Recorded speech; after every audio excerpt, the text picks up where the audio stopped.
Assalamualaikum warahmatullahi wabarakatuh. Perkenalkan, nama saya Sabila, NIM 2008-30118 dari kelas 3C. Sebelumnya saya ingin menyampaikan bahwa untuk bagian job-job ini tidak ada bagian-bagiannya karena kami mengerjakannya secara bersama-sama dari mulai penelitian hingga penyusunan tugas akhir. Baik, di sini saya akan menjelaskan tentang proses produksi dari produksi gerabah atau keramik ini. Jenis produksi ini tergolong sebagai industri manufaktur. Gerabah adalah sebuah kerajinan yang memiliki sebuah nilai karya seni yang tinggi. Gerabah terbuat dari bahan baku tanah liat. Tanah liat yang dipakai untuk pembuatan gerabah adalah tanah liat khusus. Biasanya harga tanah liat yang dipakai untuk produksi gerabah berkisar 1.000 sampai 600.000 tergantung jenisnya. Seperti di UMKM yang didirikan oleh Dr. Andes Haji Siono Nuduski, untuk memproduksi gerabah diperlukan beberapa alat pendukung seperti patungku atau mesin bakar, kuas, cetakan atau gips, niker, dan lain-lain. Untuk alur sistem sendiri, yaitu dimulai dari pemesanan bahan baku tanah liat langsung dari supplier dan kemudian diolah sendiri hingga menjadi barang jadi. Untuk produksi gerabah dari awal sampai menjadi barang jadi dan siap jual, ada beberapa tahapan seperti berikut. Yang pertama adalah proses pemilihan tanah liat, yang kedua adalah pengolahan tanah liat, ketiga proses percetakan, lalu penjemuran, yang kelima proses pembakaran, dan yang terakhir proses penyempurnaan atau finishing. Di sini ada beberapa gambar yang kita foto atau dokumentasikan. Di gambar yang pertama ini adalah proses percetakan atau pengolahan tanah liat yang sudah jadi lalu dicetakan yang disiapkan oleh pengrajin dan sesuai bentuknya. Yang gambar kedua ini adalah gambar penjemuran, di mana setelah jadi proses percetakan tersebut lalu hasilnya akan dijemur beberapa hari. Setelah itu ini adalah proses finishing. Proses finishing ini adalah proses mewarnai atau mencat atau mendesain atau menggambar gerabah-gerabah yang sudah kering tadi. Baik, untuk presentasi use case diagram akan dijelaskan oleh rekan nama saya Ayatullah Al-Kursi, kelas 3C dengan NIM 2008-30116. Untuk use case diagramnya seperti ini, ada customer, penanggung jawab, pengrajin, dan shipper. Di sini customer melakukan pesanan, pembayaran, dan juga pendataan, kemudian dikonfirmasi sama penanggung jawab. Kemudian pengrajin mengambil data customer, kemudian melakukan pembuatan gerabah. Selanjutnya dilakukan pengiriman oleh shipper.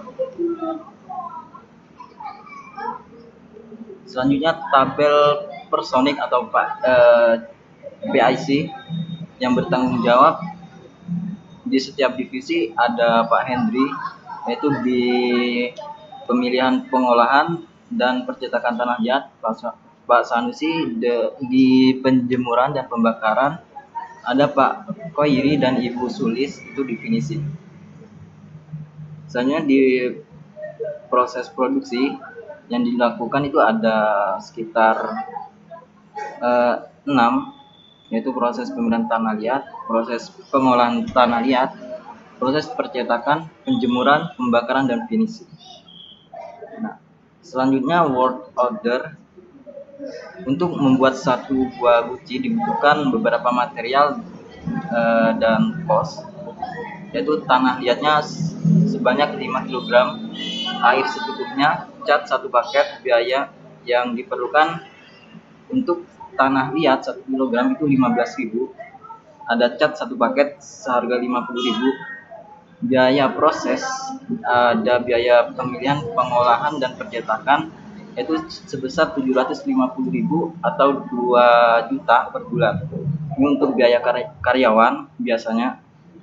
Ada juga biaya penjemuran dan pembakaran yaitu 750.000 sampai 1.500.000. Untuk finishingnya sendiri yaitu antara 1 juta sampai 3 juta per bulan. Biaya air yaitu 500 per bulan, biaya listrik 800 per bulan. Untuk proses produksi proses 1 proses pemilihan tanah liat, dan penentuan berapa banyak yang akan dipakai. Proses pengolahan tanah ada beberapa sub 2A mencairkan tanah liat, subproses 2B menghaluskan tekstur tanah liat,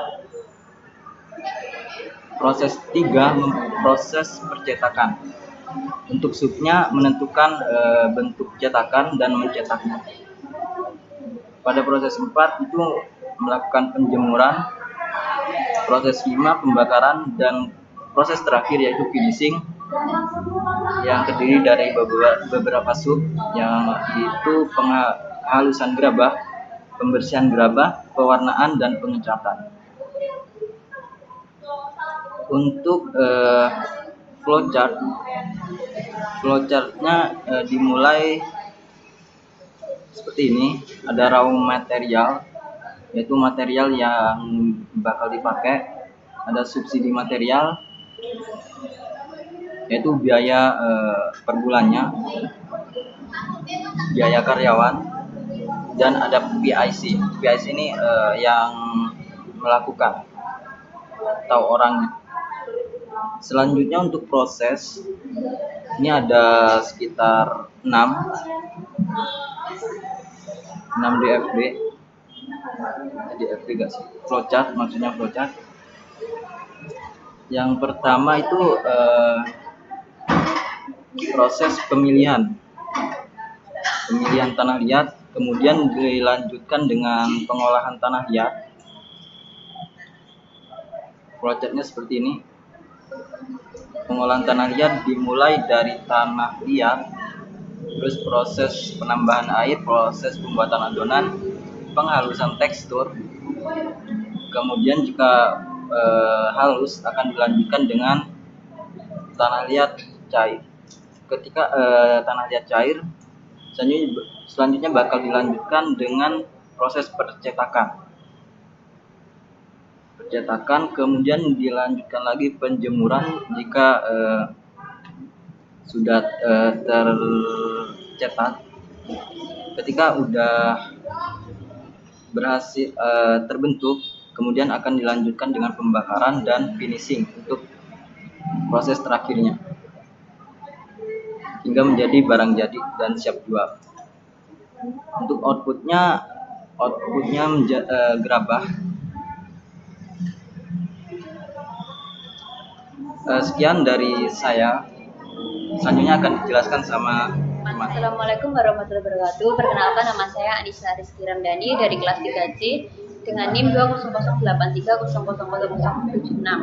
Di sini saya akan menjelaskan tentang analisis gudang. Yang pertama yaitu bahan baku adalah menerima bahan baku dari supplier berdasarkan pemesanan. Yang kedua, penggunaan bahan baku dengan jumlah berdasarkan kebutuhan. Lalu bahan pembantu yaitu alat-alat yang digunakan sebagai pembantu dalam sebuah proses produksi dan bisa digunakan berkali-kali. Selanjutnya gudang. Yang pertama bahan baku yaitu tanah liat, cat, dan air. Lalu bahan bakunya amplas, cetakan, pelat tungku atau mesin pembakaran, palet, kuas, listrik, gerindra, dan mixer. Selanjutnya untuk diagram konteks seperti ini, gudang ke sistem dan ke pengrajin. Lalu DFD level 0 seperti ini.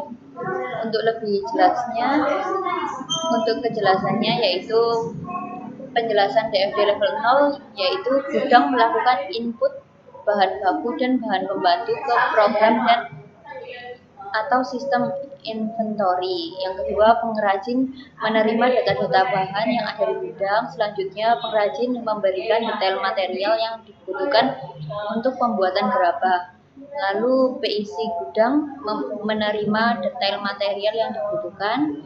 PIC gudang mengkonfirmasi detail material.